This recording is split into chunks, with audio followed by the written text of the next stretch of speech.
Perkenalkan, nama saya Kade Agus Darsto Sumatama dengan NIM 42330020. Di sini saya akan mendemonstrasikan terkait hasil dari proyek yang telah saya buat pada mata kuliah pemrograman multiplatform dan juga API. Proyek saya ini bernama Gangsta, yang dimana merupakan SaaS dalam membantu UMKM yang ada di Indonesia untuk mendigitalisasikan toko mereka secara mudah.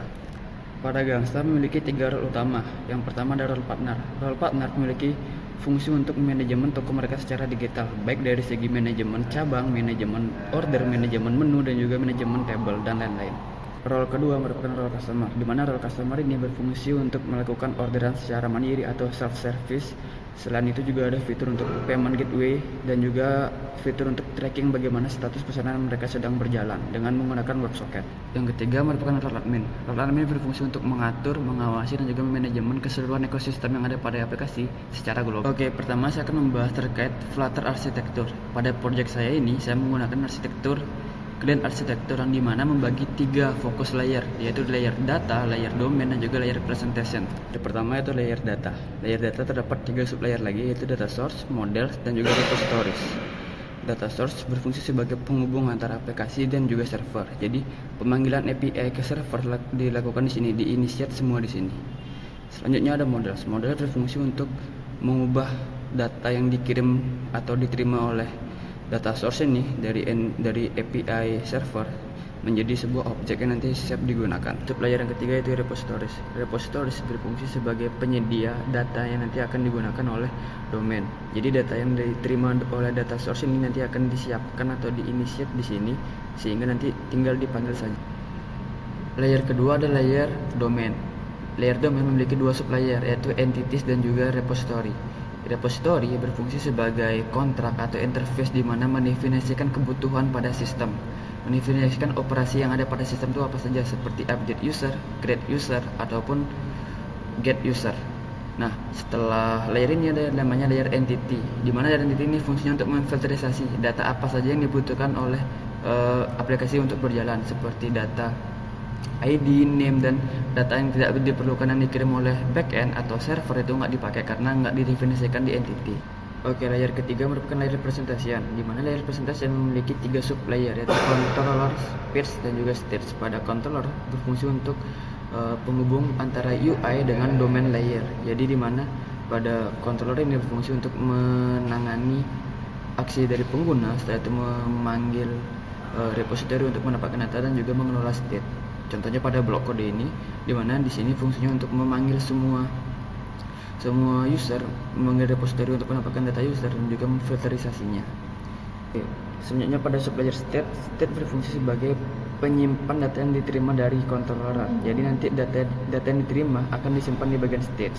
Setelah itu pada bagian page ini berfungsi untuk menampilkan atau berinteraksi langsung dengan pengguna. Jadi data yang disimpan di stage akan ditampilkan di sini. Dan jika ada interaksi dari pengguna, itu nanti akan dipanggil controller. Jadi controller yang akan berfungsi ketika pengguna melakukan interaksi. Selanjutnya terkait state management. Pada Gangsta menggunakan change notifier, yang dimana cara kerjanya ketika ada UI atau pengguna berinteraksi dengan UI, dia akan memanggil controller. Dari sana akan mengubah repository atau mengambil data baru, di mana dari data baru itu tersebut akan tersimpan ke stage, yang artinya nanti stage akan berubah. Dari stage berubah, di mana notify listener ini akan dipanggil. Notify listener merupakan salah satu metode bawaan dari change notifier yang digunakan untuk mendengarkan atau listening. Setelah ada data baru berubah, maka UI dia akan memanggil UI untuk memproses data yang ada atau data baru yang diterima. Oke, selanjutnya penerapan asynchronous pada metode HTTP. Jadi pada salah satu fitur ini get user detail menggunakan asynchronous dan juga await, di mana memanggil repository get user detail pada bagian ini, di mana ini meneruskan permintaan yang dikirim barusan ke dalam data source. Dalam data source ini sudah terdapat metode HTTP yang dimana berfungsi untuk memanggil endpoint yang ada di server, jadi menerima data yang ada di server. Selanjutnya terkait stream. Pada bagian baris kode ini, di mana listen diterapkan, di mana di sini fungsi untuk mendengarkan apakah ada data yang berubah atau enggak di server dengan WebSocket. Nah, setelah ada data yang berubah, dia akan memanggil atau nge-trigger ke bagian page pada bagian ini. di sini merupakan bagian initiate dari WebSocket, dimana dengan mengirimkan token, tenant ID dan juga apapun yang dibutuhkan. Dari sini dia akan memicu untuk controller untuk mengambil repository. Repository nanti akan digunakan untuk mengambil data terbaru dari menggunakan data source, dan data terbaru tersebut akan diupdate di state. Jadi state akan menghapus data lama dan memperbarui dengan data baru yang dikirim oleh repository. Sehingga nanti UI atau page akan menampilkan data terbaru yang diterima dari WebSocket tersebut. Oke, selanjutnya terkait UI dan UX. Ini merupakan contoh dari tampilan partner atau toko, salah satu toko partner, di mana ini merupakan point of sale, sistem point of sale yang mudah diterapkan. Selain ini ada juga bagian manajemen order. Di sini merupakan orderan yang mudah ada dalam toko tersebut, dan juga ada penggunaan WebSocket di mana ketika ada orderan masuk dia akan menampilkan status pesanan. Nah, ini merupakan contoh WebSocket yang mudah diterapkan. Oke, selanjutnya terkait dengan backend arsitektur. Jadi di sistem Gangsta menerapkan arsitektur monolith beserta clean arsitektur. Jadi setiap fitur itu dibagi per folder, misalnya seperti kategori, menu, order, payment, dan juga yang lainnya.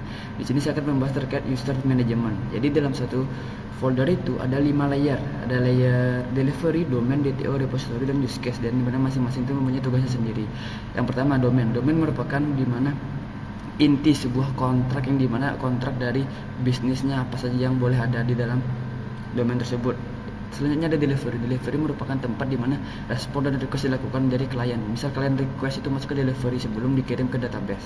Dari delivery ini data akan di format oleh DTO. DTO merupakan tempat format data dari data yang di request, apakah data itu sesuai dengan formatnya, dan juga respon juga sesuai dengan format DTO.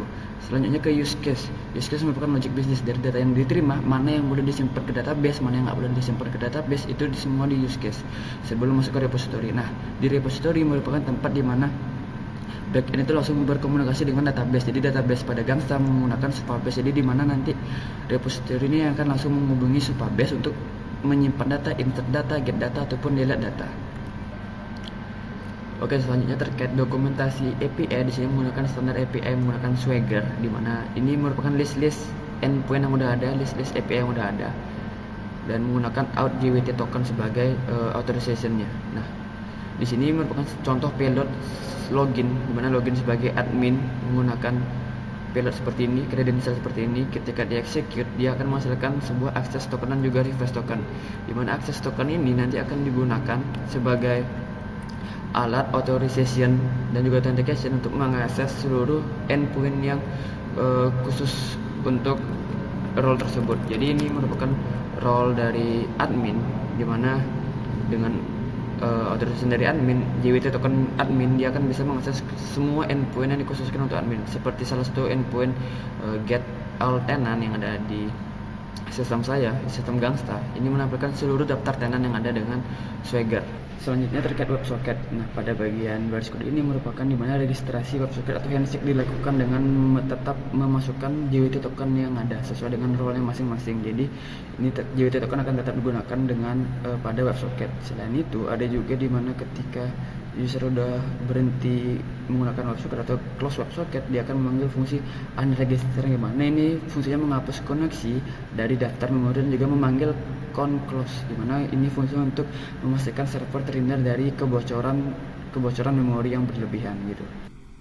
Oke, berikutnya terkait cache management. Jadi pada proyek Gangsta menggunakan GoCache HTTP, dimana dari library GoCache itu diinjek ke file berikut untuk cache-nya. Nah, dari file ini nanti akan diinjek lagi ke file yang diperlukan. Salah satu contoh yang saya terapkan yaitu pada bagian admin tenant use case, dimana untuk ngeget all tenant itu saya menggunakan cache, dimana di sini pertama kali diinjek di file admin tenant use case. Dari sana dia akan masuk ke baris kode berikut. Nah, baris kode berikut ini fungsinya untuk ngebuat key dari cache. Jadi ketika dibuat key, dia akan ngecek ke browser ada nggak data yang sesuai dengan key yang baru dibuat ini. Nah, jika ada dia bakal nge-return data tersebut. Tinggal di return data tersebut. Nah, jika nggak ada, dia akan lanjut nembak ke database. Jadi ketika key yang dibuat ini nggak ada di browser, nggak ada yang sama, dia akan lanjut memanggil kode berikut, dimana repository akan dipanggil untuk mengambil metode list all tenant untuk nembak ke database untuk mengambil data terbaru atau data yang dibutuhkan. Dari data tersebut akan diformat oleh DTO supaya sesuai dengan standar yang sudah diterapkan. Nah, dari sana ketika udah di format oleh DTO, data tersebut akan diinjek pada baris kode berikut. Dia akan injek data tersebut ke dalam browser beserta dengan key-nya juga. Jadi nanti ketika user membuka lagi atau admin buka tampilan atau endpoint tersebut lagi, dia pada baris ini dia akan ngecek kode dari cache-nya tersebut. Jika udah sama, dia akan langsung nge-return datanya. Nah, selanjutnya pada baris kode berikut, nah ini berfungsi untuk menghapus cache yang ada. Jadi ketika ada perubahan baru di database terkait endpoint atau data yang diambil dari endpoint tersebut, misal dari ada create baru, delete baru, atau update baru, dia akan memanggil kode ini untuk menghapus cache yang udah lama supaya supaya nanti user itu nggak dapetin data lama gitu. Padahal ada data baru yang memang lebih harus diterapkan gitu. Jadi sekian terkait cache dan juga sekian dari materi penjelasan terkait demonstrasi project pada mata kuliah pemrograman multi platform dan juga API. Saya tutup dengan terima kasih.